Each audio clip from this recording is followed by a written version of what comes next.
sangat-sangat mencabar. Sebab dulu sebelum PKP, pergi kerja, anak pergi sekolah, cikgu mengajar.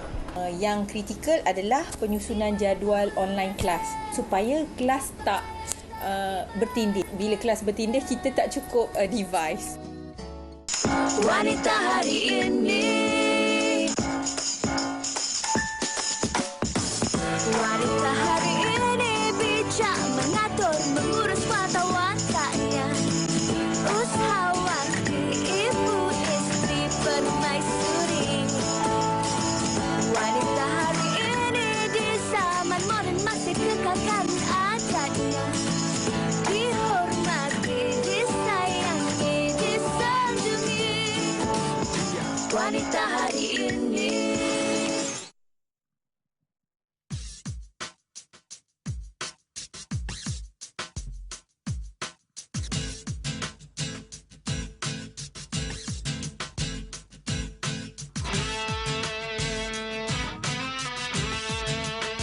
Let's go.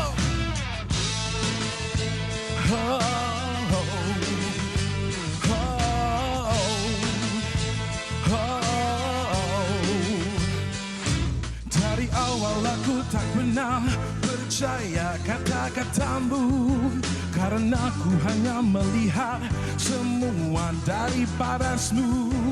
Terakhir kau bilang padaku kau takkan pernah selingkuh, tetapi ternyata dirimu bermain di belakangku. Saat ku melihatmu, kau sedang bermesraan dengan seorang yang ku kenal.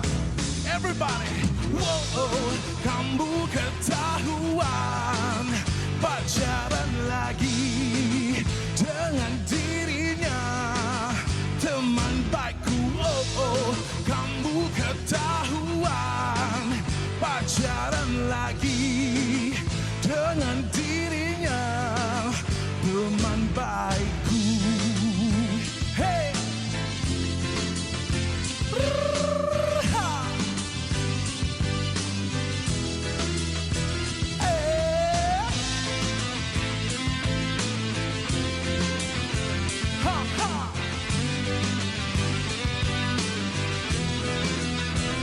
saat ku melihatmu, kau sedang bermesraan dengan seorang yang ku kenal.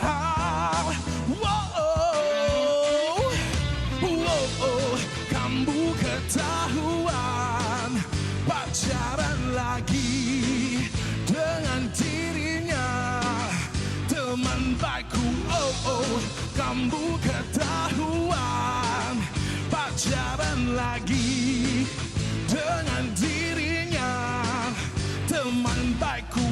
Oh, tapi tak mengapa, aku tak heran kena dirimu cinta sesaatku. Hey, oh, oh, oh, oh, oh, oh. All right, someone.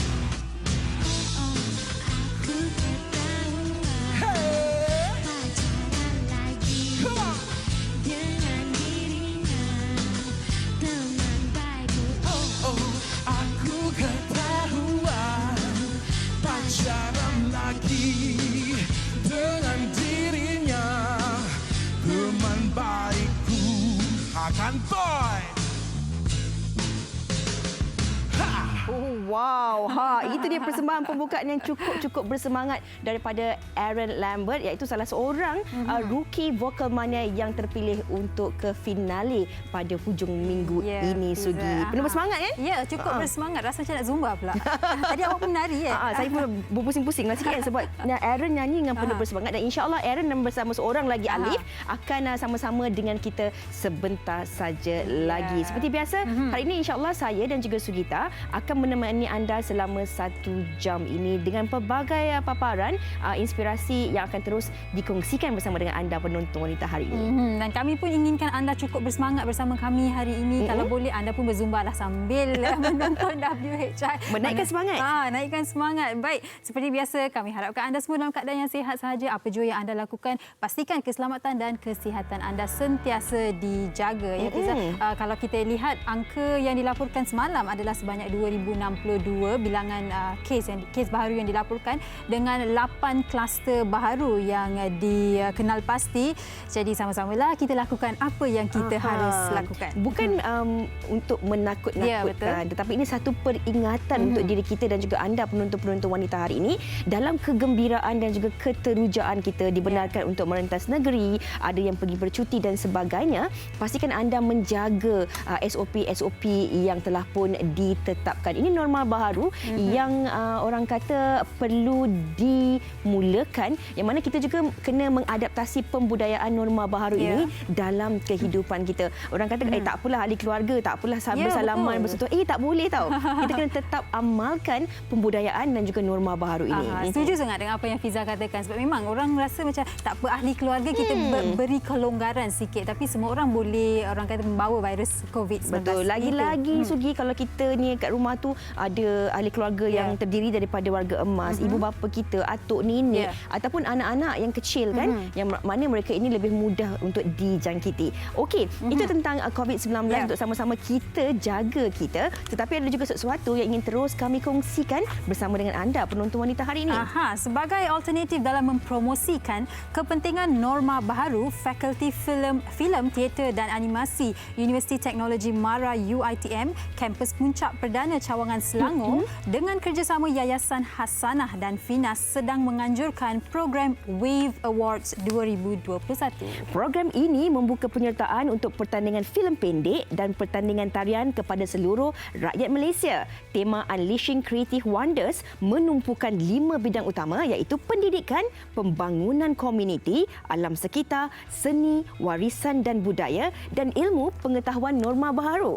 Sejumlah RM33,000 Malaysia dipertaruhkan kepada bakal pemenang pada Majlis Kemuncak Wave Awards 2021 yang bakal berlangsung pada 25 Januari 2021 dan tarikh tutup penyertaan adalah pada 15 Januari 2021. Ini peluangnya bagi anda yang meminati kan bidang-bidang tarian, seni, kreatif dan macam-macam lagi. Untuk mengetahui tentang maklumat lanjut, anda boleh terus layari di www.waveawards.my ataupun di laman Facebook page-nya iaitu Wave Awards Malaysia ataupun follow Instagram Wave Awards_MY. Okey, Sugi suka menari ke? Saya suka berzumba. Suka berzumba. Dari awal tadi berzumba ya. Kalau kita tengok tadi intipati ini ada juga ilmu tentang pengetahuan norma baharu. Ini juga mungkin ada sedikit kaitannya dengan topik yang bakal kita bawakan pada hari ini. Ya, Fiza. Maklumlah. Silakan. Tak, kalau kita lihat, kalau kita katakan tahun 2020 ni sangat, orang kata kalau kita boleh lihat dari segi positifnya sikit, sangat menarik. Saya akan gunakan perkataan yang menarik sebab dari segi cabarannya, sememangnya semua orang menghadapi cabaran. Ada orang kehilangan pekerjaan, ada orang sumber pendapatannya semakin berkurang, tapi yang juga mengalami orang kata cabarannya adalah juga tenaga pengajar, para pelajar, ibu bapa. Ya, ini maksudnya dalam bidang pendidikan juga tidak terkecuali mengalami sedikit cabaran dalam bidang pendidikan ini. Kalau kita lihat, saya kira seluruh rakyat Malaysia dan juga seluruh warga di dunia ini menghadapi masalah pandemik global ini, yang ia bukan sahaja memberi kesan terhadap ekonomi, politik dan juga pendidikan ini. Orang kata pandemik yang berkaitan dengan kesihatan ini sememangnya banyak memberi impak kepada diri kita sebagai manusia. Dan maklumlah budak-budak pun nak cuti sekolah sekarang ni, bermula pada minggu yang lalu, dan ini juga memberi satu nafas baharu bagaimana untuk kita melihat apa yang telah terjadi di tahun 2020 ini untuk kita bersedia, terutama sekali dalam bidang pendidikan pendidikan pada tahun 2021. Kita nak berkongsi tentang topik ini iaitu cabaran pendidikan 2020 dan juga 2021 bersama dengan tetamu kita di studio. Tapi Sugi, kalau anda di rumah mungkin ada apa-apa pendapat ataupun pengalaman anda sendirilah, apa antara cabaran yang anda sebagai seorang ibu atau bapa menghadapi bersama dengan anak-anak anda di rumah, boleh terus ke Facebook WHR dan kongsikan bersama kami. Kalau sempat kami akan bacakan mungkin rintihan hati anda. Betul. Mesti ada banyak rintihannya tu. Boleh terus kongsikan bersama dengan kami dan kami nak berehat dahulu seketika. Kembali selepas ini di Wanita Hari Ini. Wanita hari ini.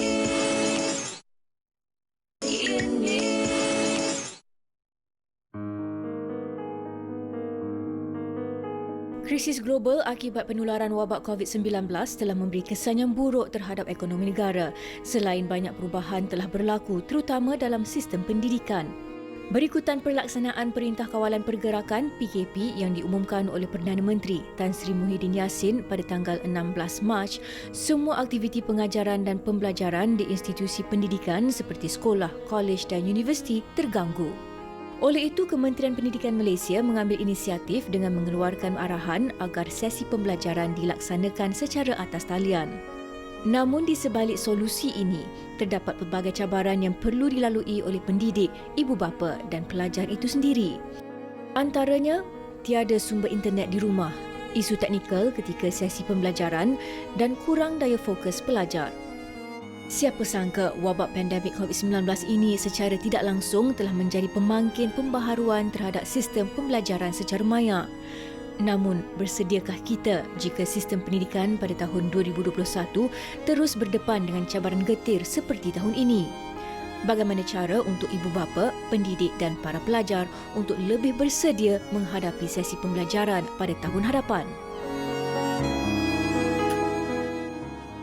Baik, sektor pendidikan tidak terkecuali menerima kesan daripada pandemik COVID-19 ini dan itu yang akan kita bincangkan hari ini, cabaran pendidikan tahun 2020-2021 dan untuk itu kita bersama dengan tetamu kita di studio, kita bersama dengan Puan Farida Yang Razali selaku Timbalan Ketua Pengarah Hal Ehwal Murid Kementerian Pendidikan Malaysia. Selamat datang Puan.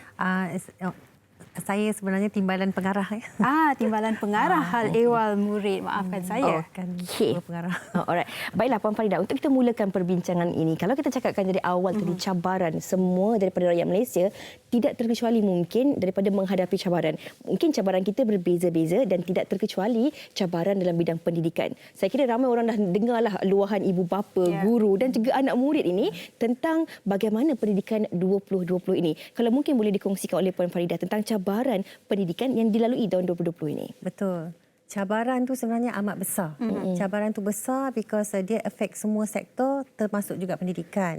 Jadi antaranya ialah kerajaan terpaksa ambil keputusan drastik iaitu melaksanakan PKP ataupun Perintah Kawalan Pergerakan yang juga mengakibatkan sekolah ditutup.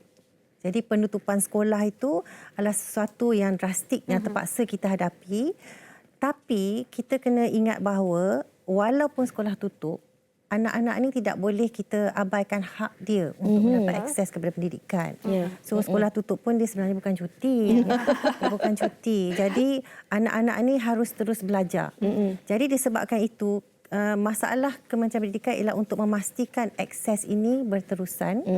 Maka kita adalah beberapa kaedah atau pendekatan seperti pengajaran secara dalam talian. Itu datang juga dengan masalahnya, iaitu kita kena ada akses internet dan kita perlu ada peranti. Dan ini sebenarnya masalah bagi KPM sebab bila kita buat tinjauan, hanya 36% pelajar yang ada peranti yang sangat diperlukan apabila kita mengadakan PDP secara dalam talian. Dan satu lagi cabaran kita ialah walau apa keadaan sekalipun, keutamaan KPM ialah keselamatan dan kesihatan anak-anak ini.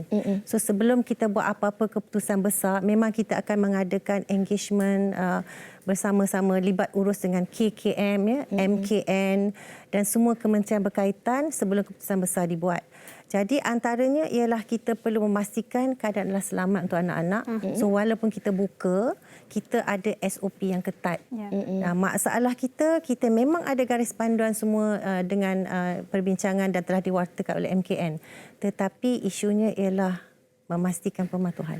Pematuhan tu mungkin satu isu yang sangat-sangat serius dan perlu dititik beratkan. Saya kira ini harus diambil kira dan diambil serius oleh semua penonton-penonton kita hari ini. Ya, kalau kita lihat Puan, cabarannya bukan sahaja kepada pendidik sahaja, kepada murid-murid, ibu bapa mungkin juga rasa tertekan apabila sekolah ditutup, terpaksa katakan ada 3-4 orang anak terpaksa menyesuaikan diri dengan berada bersama dengan anak-anak. Mungkin ada yang mempunyai laptop satu sahaja, kekurangan internet. Mungkin Puan boleh ulas bagaimana situasi ini memberi impak kepada golongan ibu bapa juga. Ya, kita faham. Sebab saya juga sebagai ibu. Tapi cuma anak saya semua dah kerja. So, I don't have that problem. So, kita faham. Isunya ialah satu ialah peranti. Okay, sekiranya kita ada anak 4 orang, it is... kalau nak ada 4 laptop tu satu kemewahan. Jadi even satu phone untuk setiap seorang, peranti itu diperlukan. Dan juga kita di sini kita perlukan kerjasama ibu bapa untuk memantau ataupun menjadi fasilitator apabila anak dia belajar, terutama sekali yang sekolah rendah. So kalau kita ada 4 anak, kalau mak bergerak di tempat lain, anak akan buka 4 arah yang berlainan. Jadi kita kena memastikan mereka ada di situ. Dia attention span sangat pendek. Jadi satu ialah akses internet, yang kedua ialah peranti. Since kita di situlah kita memerlukan kerjasama ibu bapa. Dan jangan lupa juga, walaupun kebanyakannya work from home ataupun dia bekerja dari rumah, at the same time dia kena pantau anak-anak. Sebab tu kita waktu ibu bapa dah mula dibenarkan bekerja, sektor-sektor dah buka tetapi sekolah tak buka, maka itu jadi masalah. Bila ibu bapa terpaksa bekerja, maka anak tu online learning. Jadi di situlah maka keluar arahan kita buka juga taska supaya mereka boleh letak anak tu di taska dan ibu bapa bekerja, anak di taska. Sebab tu datang arahan buka taska walaupun PKPB. Tapi back to the problem di rumah itu, memang kita akuilah masalah bagi ibu bapa, dan di sini memang kita memerlukan kerjasama ibu bapa dan guru lah. Dan saya dapat keluhan daripada ibu bapa juga, mereka terpaksa anak-anak degil, anak-anak degil, anak saudara pun degil. Jadi kena sentiasa mengerah anak-anak ini untuk mengikuti lessons online. Sepanjang malam mereka jadi burung hantu, mereka main games. Lepas tu pagi dia tak boleh bangun. Jadi guru pun komplain buka online kelas, lepas tu murid tak ada. Jadi guru tak ada pun ada juga kan. Jadi itulah antara isu, dan kita memang gadget tu yang kita cuba nak atasi supaya at least untuk kumpulan B40 tu kita dapat provide gadget untuk mereka mengikuti pembelajaran online. Okey, itu kita dah sentuh tentang masalah yang dihadapi oleh pihak KPM secara keseluruhannya, ibu bapa juga. Tetapi kita jangan juga memandang ke tepi tentang anak-anak ataupun murid-murid ini, kerana mereka ini mungkin sukar juga untuk menyesuaikan diri dengan pembudayaan norma baharu ini. Daripada belajar secara konvensional, ada guru di sekolah belajar menggunakan buku dan sebagainya, tetapi sekarang ni mereka terpaksa, yang dulu dihalang gadget tu dibawa ke sekolah, sekarang ni mereka terpaksa belajar menggunakan peranti yang kebiasaannya mereka gunakan untuk menonton kartun ataupun bermain game. Ini juga satu cabaran untuk anak-anak ini menerima pembudayaan baharu ini, Puan. Bagaimana? Ya, Fiza, kita sebenarnya ada lebih daripada 5 juta murid KPM. Itu masalah besar. Kita ada 5 juta murid. 2.7 juta adalah di sekolah rendah. Jadi murid sekolah rendah ni yang kita perlu lebih pemantauan apabila ada. Okey, tidak dinafikan bahawa keadaan inilah satu yang tidak normal kepada semua. Dan ada juga kita buat kajian, kajian untuk melihat bukan saja keselamatan, juga kesihatan mental, kesihatan fizikal dan mental. Sebenarnya keadaan ini sedikit sebanyak menjejaskan kesihatan mental mereka. Betul. Jadi kita pun tengah kumpul maklumat untuk melihat stress level dan kita membina modul-modul untuk mengadakan intervensi. Jadi sekarang guru-guru kaunseling pun sebenarnya akan memantau keadaan, memerhatikan tanda-tanda kemurungan, dan kita pun sebenarnya ada kajian dengan pihak luar seperti UNICEF, kita ada dengan Persatuan Kaunseling Malaysia. Jadi di sini kita cuba nak melihat isu kesihatan mental anak-anak ini yang terjejas akibat pandemik ini. Kita cuba mengadakan intervensi. Dan sekarang ni anak-anak ini memang saya akui keberkesanan pembelajaran atas talian dengan bersemuka tu dia tak sama. Kita pun kalau mesyuarat online dengan mesyuarat bersemuka tak sama. Kita tutup muka kita, kita buatlah apa-apa lipat kain ke apa kan. Mesyuarat kain lipat. Okey. Anak-anak sama because the attention span very short. Jadi tapi guru tu kena kreatif, guru kena kreatif. Sekarang kita dah keluarkan manual PDP di rumah. Jadi di sini untuk memastikan pembelajaran berstruktur dan mengoptimumkan apa yang murid dapat optimumkan. Sekarang ni kerja kumpulan boleh dilakukan tetapi dibuat secara Google Meet. Murid-murid bincang tapi online. Jadi kita kena arrange tu aktiviti supaya menarik minat.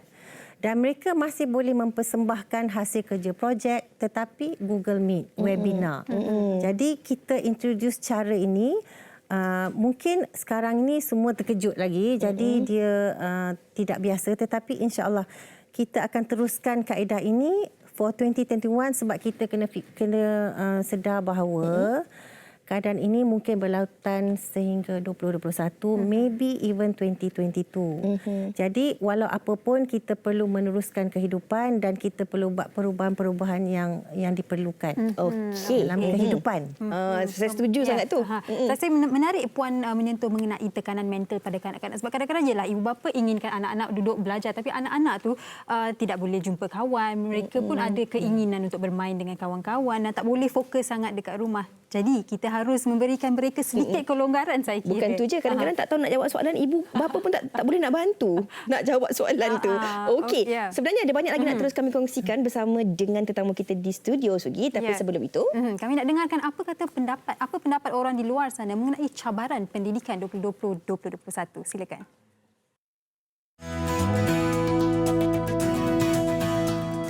Sangat-sangat mencabar sebab dulu sebelum PKP pergi kerja, anak pergi sekolah, cikgu mengajar. Dan sekolah adalah bagi online homework and all that. So kita suruh dia buat. Anak nombor 2, saya jom, let's do some work. Jawapan dia, no. Kita kena gaduh dengan dia. Yang kritikal adalah penyusunan jadual online kelas. Jadi saya perlu berkomunikasi dengan cikgu supaya kelas tak bertindih. Bila kelas bertindih, kita tak cukup device. Saya rasa agak tertekanlah sebab saya tidak mahir dengan semua subjek sekolah anak saya. Tapi saya perlu bantu anak saya untuk selesaikan segala kerja-kerja sekolah dia. Harapan saya untuk sistem pembelajaran tahun 2021 nanti kita dapat kembali semula kepada sistem yang asal sebab saya rasa suasana di sekolah lebih menarik berbanding belajar secara online di rumah. Pembelajaran face to face lebih baik saya rasa daripada pembelajaran online. Untuk belajar online bersama guru ni 15 minit pertama sahaja yang dia boleh fokus. Selepas itu main-main, bercakap-bercakap. For me it's better kalau dia orang belajar kat rumah because kita boleh nampak dia orang punya progress. Bila dia belajar kat rumah, parents ada dan kita boleh betulkan on the spot. Menarik jawapan. Ada yang berkata belajar di rumah lebih senang, lebih disukai. Ada yang berkata yang penyusunan jadual apabila anak-anak belajar di rumah itu dapat agak memeningkan jugalah. Okey. Dan itu pendapat ibu bapa, setengah ibu bapa. Tapi Puan Faridah, kita nak tanya juga, kalau tadi kita dah tahu bahawa statistik lebih kurang 36% sahaja daripada pelajar-pelajar yang mempunyai peranti dan juga accessibility ini.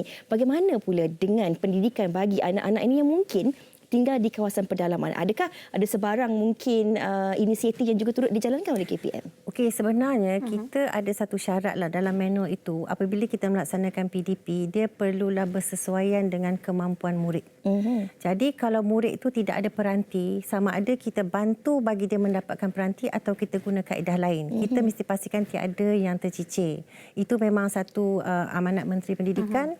Apa-apa kaedah kena perlu pastikan murid tidak tercicir. Jadi bila belajar di rumah pun sebenarnya ada kebaikan. We get to be with our children more. Tapi bila terlebih tu parent dia je pening lah sebab terlebih. Jadi untuk di kawasan pedalaman ni memang tiada talian internet. Telefon pun kadang-kadang tak ada. Jadi kita nak guna cara, kalau boleh WhatsApp, kita WhatsApp material itu video. Kalau kita boleh. Kalau tak ada line, kita ada juga yang dipanggilkan off-site learning. Maknanya dia boleh berlaku di kita, cikgu akan tinggalkan bahan di satu tempat yang convenient untuk parents ambil. Jadi modul. Jadi kita masih boleh meneruskan melalui buku teks, melalui modul-modul yang disediakan oleh guru ataupun TV pendidikan. Kita ada EduWeb TV yang bekerjasama dengan Kementerian Komunikasi dan Multimedia. So inilah platform, kalau tak ada internet, TV pendidikan, buku teks, bahan-bahan yang disediakan oleh guru masih boleh dilaksanakan. Ada juga saya sempat melihat ada yang dikongsikan di laman sesawang internet. Ada juga inisiatif guru-guru ini yang tinggal di kawasan pedalaman yang mana mengajar anak-anak murid mereka. Contohnya cikgu di Lemoy kan, yang mereka sediakan bahan-bahan tersebut dan menghantar kepada anak-anak murid mereka. Ada cikgu sampai walaupun hujan lebat pergi ke rumah anak-anak murid untuk mengajar mereka. Itu dedikasi seorang guru, saya kira. Saya pun nak express my appreciation di sini kepada guru-guru yang bertukus lumus. Jadi ibu bapa dah pernah merasa jadi guru anak-anak di rumah. Kita kenalah appreciate usaha guru, bertukus lumus guru, komitmen guru. Bukan itu saja, bila kita buka sekolah, kita kena ikut peraturan yang ketat. Penjarakan, gurulah yang menyusun kursi, yang menyusun katil untuk memastikan penjarakan ini. Okey, baik. Puan, dan bercakap mengenai guru-guru, tenaga pendidik, Puan, mungkin selama ini cara yang digunakan untuk mengajarkan anak-anak adalah secara konvensyen. Kita pergi ke sekolah, ada buku, ada blackboard, kita tulis dan sebagainya. Tapi sekarang ni terpaksa menggunakan laptop, internet, menggunakan komunikasi dan internet biasanya, teknologi komunikasi dan maklumat kan. Jadi adakah guru-guru ini diberikan orang kata latihan, dan bagaimana guru-guru ini sendiri diberikan persiapan secara mental? Okey, memang keadaan ini adalah sesuatu yang baharulah bagi guru dan sangat mencabar, dan saya rasa kepakaran untuk ICT itu perlu ada. Di sini kita ada sediakan manual PDP di rumah, dan kita ada juga beberapa platform. Kita ada satu inisiatif dipanggil Digital Educational Learning Initiative Malaysia. Di sini cikgu boleh belajar untuk menggunakan pelbagai platform. So memang dia guna sekarang ni, for example Microsoft Teams, kita ada Google Meet, Google Classroom, dulu ada Frog VLE, so cikgu Tube, YouTube. So dia ada pelbagai platform. In fact, kalau Maths, kita ada graphic calculator on Google Meet yang menggunakan Jamboard. Saya pun tak pernah cuba, tapi mereka kata very interesting. Okey. Itu maknanya ada kaitannya dengan literasi teknologi yang perlu diketahui oleh pendidik-pendidik ini jugalah. Ada soalan yang nak kita kongsikan daripada rakan kita di Facebook. Ini soalannya, bagaimana pula untuk anak istimewa? Katanya pembelajaran online kurang efektif bagi anak-anak istimewa ini. Kalau boleh beri sedikit komen. Memang saya akui kalau anak istimewa, pendekatan dia amat berbeza. Because mereka ni ada meltdown, dia ada anxiety tinggi. Jadi di sini ibu bapa kena memain peranan, mesti sentiasa memantau anak ini, mententeramkan keadaan anak ini. Kita pun ada share juga. Kita ada satu inisiatif kaunseling, guru-guru kaunseling kita share video bagaimana kita nak meredakan menangani anak-anak istimewa ini. For example, because diorang ni anxiety tinggi dan juga have a tendency for meltdown. Jadi kena ikut kesesuaian anak-anak ni. Sebenarnya kalau ikut kajian, the time yang kita spend online pun ikut umur tu dia ada had dia. Kalau younger 1 hour, sekolah rendah 2 to 3 hours. Dia tak boleh lebih. Rasanya ibu bapa pun perlulah juga ada literasi dan juga membuat sedikit pembacaan kan untuk sama-sama kita memastikan Google. Memastikan dia berjalan dengan lancar. Di penghujung perbincangan kita ini mungkin Puan Farida boleh kongsikan juga kepada penonton-penonton kita sebagai seorang ibu, penjaga ibu bapa dan juga anak murid, apa yang perlu kita bersedia untuk cabaran pendidikan bagi tahun 2021 ini? Adakah ia akan lebih baik ataupun mungkin juga keadaannya masih lagi sama seperti 2020? Okay, memandangkan kita ni berada dalam gelombang ketiga pandemik COVID-19 dan tak nampak tanda-tanda kes ni menurun. Sekarang ni kes jadi 4 angka, dah 2000. Jadi kita perlu bersedia bahawa keadaan ini akan berterusan sepanjang 2021. Untuk 2020, kami cuba buat penyesuaian. For example, kita do away with UPSR untuk meredakan anxiety anak-anak. Kita do away with UPSR, kita tunda SPM ke tahun depan. So ini adalah perubahan besar yang kita buat untuk memastikan kesihatan mental anak-anak ini terjaga. Okey, dan yang saya lihat paling penting, akses ke pendidikan mesti diteruskan. Online learning tu adalah salah satu kaedah yang akan digunakan. Dan bila sekolah buka, kita perlu memastikan pematuhan kepada SOP. Ini adalah satu cabaran because anak-anak ini kadang-kadang lupa. Mereka have a tendency to, bila dia excited pergi sekolah jumpa kawan, dia nak peluk. So we have to keep them away. Dan dari sini penjagaan pencuci tangan yang kerap, memang kita akan provide hand sanitizer kepada sekolah. Sinki-sinki pun sekolah buat more sink untuk budak-budak cuci tangan. Laluan pun naik tangga lain, turun tangga lain. Buat masa ni kami tak benarkan makan di kantin, tapi kita akan review dari semasa ke semasa. Kat luar pun dah boleh makan kat kedai makan. So anak-anak ini pun kita akan review walau macam mana apa-apa keputusan. Kita memang sentiasa berbincang dengan Kementerian Kesihatan, Kementerian Majlis Keselamatan Negara. Jadi dapat nasihat. Jadi sebelum keputusan dibuat, kita akan dapat nasihat. Sekiranya keadaan adalah selamat, maka kita akan laksanakan. Kalau dia kata okey, selamat untuk buka sekolah, kita buka. Okey, baik. So memang kolaborasi antara kementerian, PDRM, pihak berkuasa tempatan, sebab murid ni bila keluar je sekolah, isunya ialah dia dah berada di tempat awam. Tempat awam tu pelitup muka wajib. Jadi di sini mereka kena jaga penjarakan. Kalau tidak, kena saman. Jadi di sinilah kita memerlukan ibu bapa bantu pihak berkuasa tempatan untuk membantu pematuhan SOP oleh anak-anak, insya-Allah. Okey, bab kata orang putih walaupun belajar di sekolah ataupun rumah, the show has to go on. Anak-anak masih lagi perlu meneruskan pengajian mereka dengan bantuan ibu bapa, tenaga pendidik dan juga seperti yang puan katakanlah, kita sediakan mereka dari segi mental mereka. Dan juga kita kena lihat juga education from a different point of view. Betul. Dah tak boleh laksanakan cara konvensional dan sekarang ni kita pun towards IR 4.0 di mana teknologi memainkan peranan penting. So we have to relook education from different perspective. Itu dia. Saya suka itu, saya kira menjadi rumusan kepada topik perbincangan kita pada hari ini, bagaimana cabaran pendidikan untuk tahun 2020 dan juga 2021.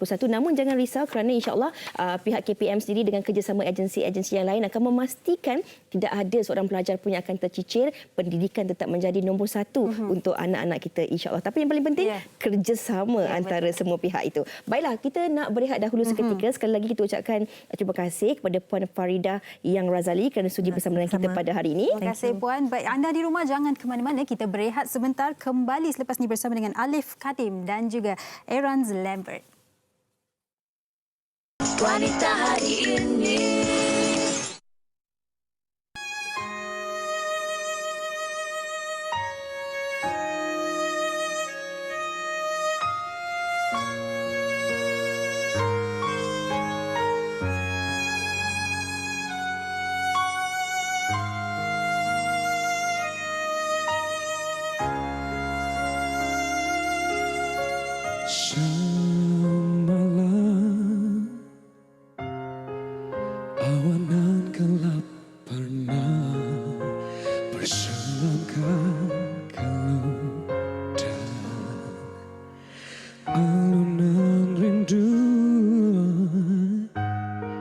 sentuhan dan suara.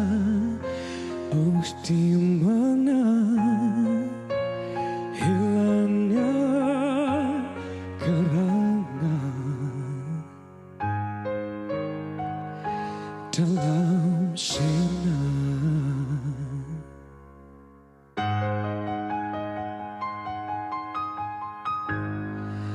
Bayangan menjelma ketika malam gelap,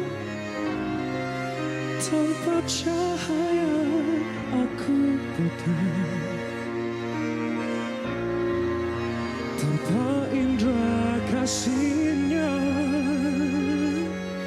hampa jiwaku tidak bermakna. Oh Tuhan, di mana dia?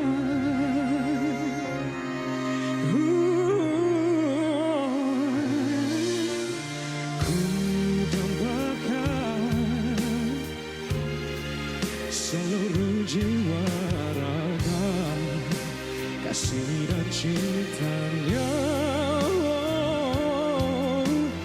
bercahaya pelangi senja dalam warna mega.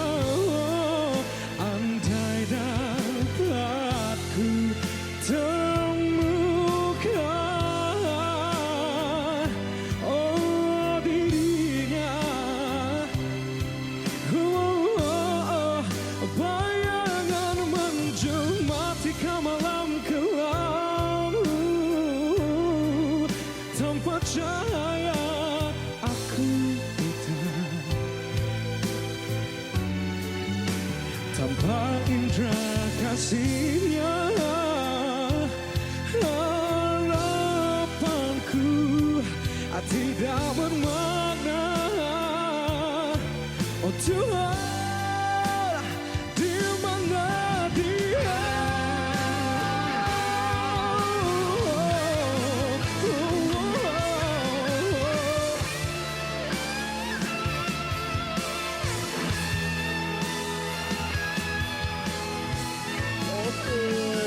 Ini persembahan daripada Alif Kadin dan kita persilakan Irens Lambert. Lambert bukan Lambert. Lambert. Mahal rambut dia tu.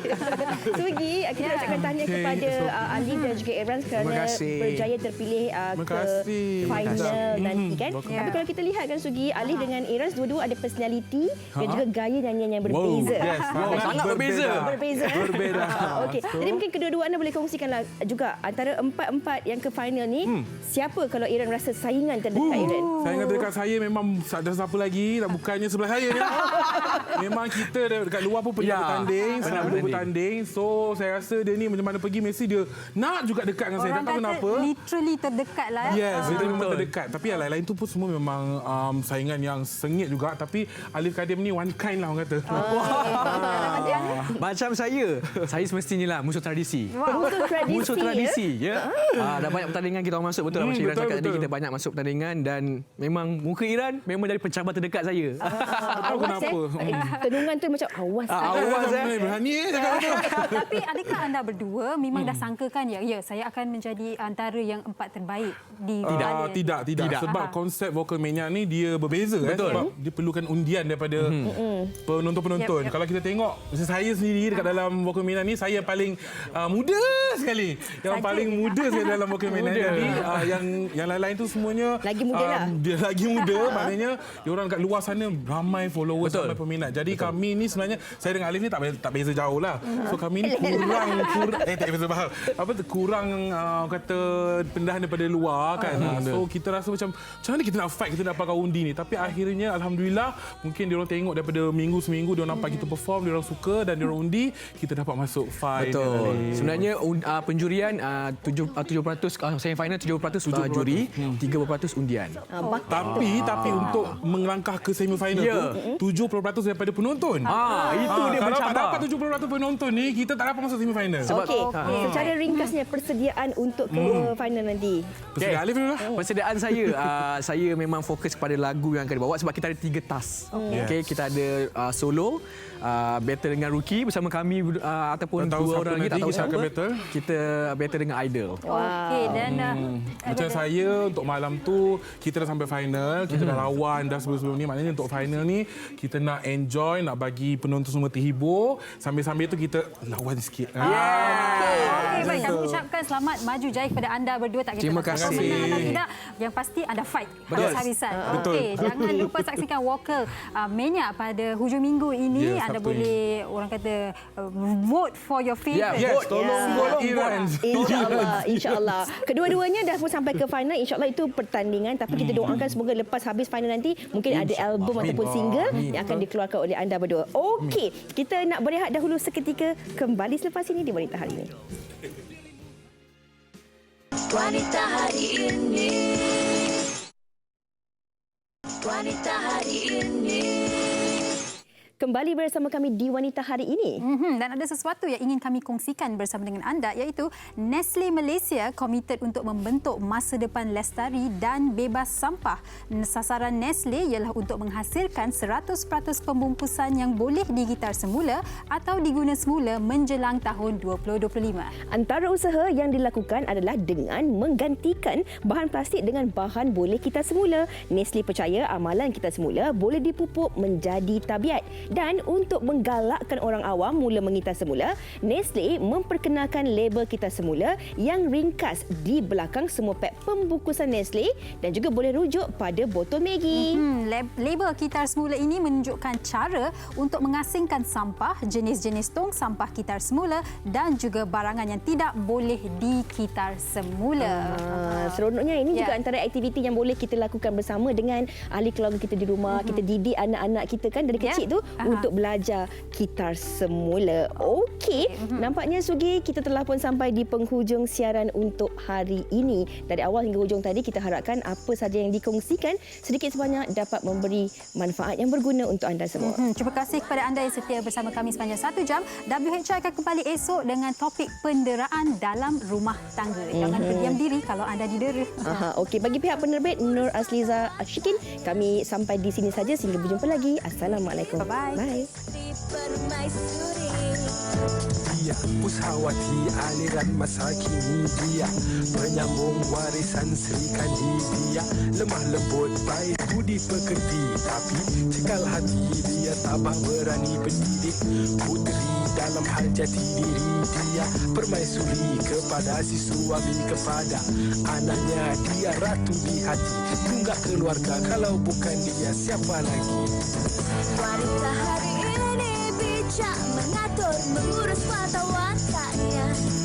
Usahawati ibu istri permaisuri.